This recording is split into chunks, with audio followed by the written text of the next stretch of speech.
morning, folks. It's about 11 a.m. Central Standard Time here in the United States, Central Standard Time, on July 9th, 2022. Hope our crew is keeping you well and safe wherever you are in the world. Please make sure to hit that like button and share this across other platforms so that we can let people know what's going on out in our solar system and the impacts on Earth. If you haven't been new to the channel, please make sure to hit that subscribe button and that notification bell in case we have any critical future updates. We actually just got done having a C flare. Looks like we had a C8.51 that just recently popped off. Although, when we look here at their little warnings here, they're saying that we had a C7.74. I don't know if they take a look at their own scales or not. It's off. I don't understand that. But it was large enough that we had a type 2 radio emissions for that kind of messed things up. So that, look at that, that's off. I don't understand how they're off on their own doggone page. That's quite interesting. But if we actually come over here and we take a look at Iswa, this right here is that eruption that we had that come off the eastern limb from 3053 last night, that M flare, and we are due to get impacted. It looks like right around the 11th. So watch that again. Boop. Yeah, right around the 11th. And if we come over and we back this one up just a little bit, we can this being Enlil, this is NASA's model. This here is Space Weather Prediction Center's model, and theirs is showing right around the 10th for the peak of it, which would be tomorrow. But when we come over and we take a look at the European Space Agency,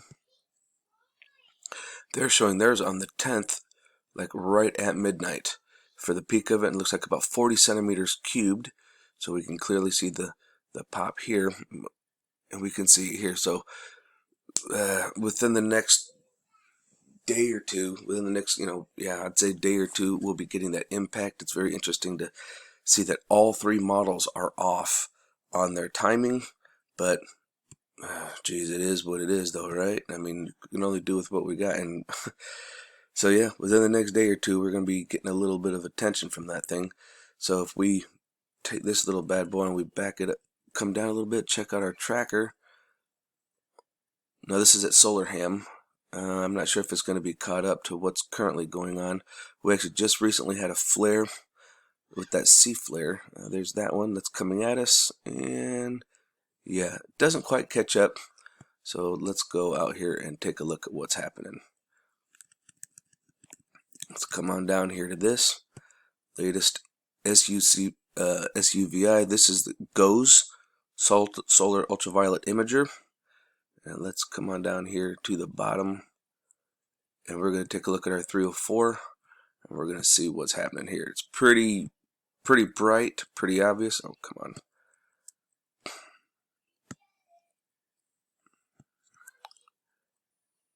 Look at that bad boy. That just shot way up. Now, this is not coming at us, but goodness gracious, look at how much came out. This lets you know the sun is definitely waking up. And like I was telling y'all, this thing is still charging. I'm waiting for another big old pop out of this one. But look at that nasty beast. Oh, that's ugly. Now, not just do we have that one, but then we also have one going on the backside over here too. Boom, look at that. Huge eruption. Massive explosion right here. Right after this one. You guys see that? That one goes, and then this one goes. And actually, it looks like we got a friend over here on this one here.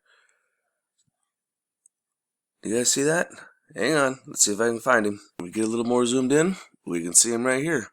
That's pretty interesting. Don't usually see anything here on the GOES SUVI 304 angstroms, but there's definitely something here. Pretty cool. Come back to here. We'll actually take a look at this in a little bit slower motion. Here's our eruption. Nice big loop. Big old chunk of plasma. Just coming out, just continuously getting pushed out.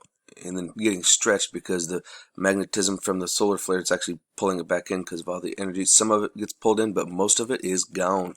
That's left the surface. Let's see if we can find that on the SDO. Before we do that, that eruption that came off of the western limb was from 3047 right here. So as you can see, it's not super developed. It looks a little unstable, but it doesn't look like it's very big. It looks kind of small. But either way, that was enough. And so now, this is the one that we had last night for our M flare, and it is still charging. I'm waiting for another eruption out of this bad boy, and look at this one right down here, 3055. 5 and 5 is 10 plus 3 is 13. 1, 2, yeah. 13? What is 13 a number of, folks? Come on, read my mind. Illuminati. If we come over to spaceweatherprediction.center.noaa.gov, this is the time of our impact, 1347 UTC time from our C flare. But beyond that, check this out, folks. This is where I actually think we have a crack in our geomagnetic field with our poles, because I'm thinking that maybe this flare, when it went off, it might have rode down our connection line to the sun, because the North Pole lights up. Look at that.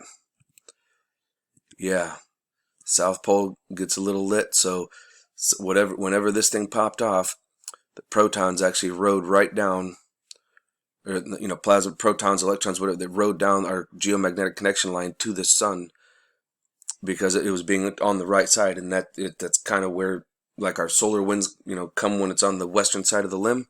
That's where I think this might have popped down and came to see us. We're gonna have to check this out more on ISWA. We're gonna have to look at Lascaux C2 and see what happens on Lascaux C2, because yeah, this is, oh boy, this is getting interesting. Taking a look at our ACE, MAG, and sweep ham, it looks like we did get into an event mode right here this morning, and it looks like we're starting to recover, but yeah, there's some weird stuff going on. We're going to take a look at our geomagnetic pressure at the moment. This is from almost 1 p.m. UTC time, and then it carries on. You can see we do have a little bit of pressure going on, but not a whole lot, so we're doing all right there. We're going to come over here to our SDO. We're going to start off looking at our 94 angstroms of light.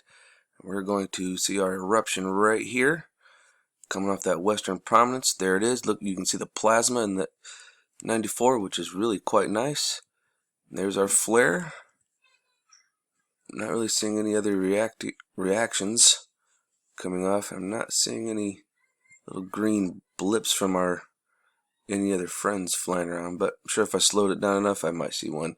Now we're going to check it out here on our 193. We're going to look for any kind of solar tsunamis in case any plasma's coming in our direction. There's the liftoff, and no, we see a solar tsunami. If you watch this, watch it, you can see it rippling up the top. See it rippling up? So some of it did get sent north, but I'm not seeing much of a ripple that's coming this direction, and that's what we want to see, because we're over here in the center. So if any ripples come this way, then we know something's coming towards us. But I'm not really seeing it. I see a little movement in this direction, but most of it, I would say nay. So I think we're gonna be fine from that one. If we do get anything out of that, it's just gonna literally just be a teeny little bit. Once again, we got a small coronal hole starting to form right here, dead center. And I'm not really seeing anything else but that, folks. I'm not seeing any plasma liftoffs. We got that teeny little flare up here, right up here. Back it up. Where are you? There it is. Teeny little pop right there. And that's all I'm seeing. Ooh, that is a good chunk of plasma on the 193 angstroms. Let's check it out on the 304 real quick before we check out on Lascaux. Let's back this down. We'll start off today right around 11. Oh, come on, where are you?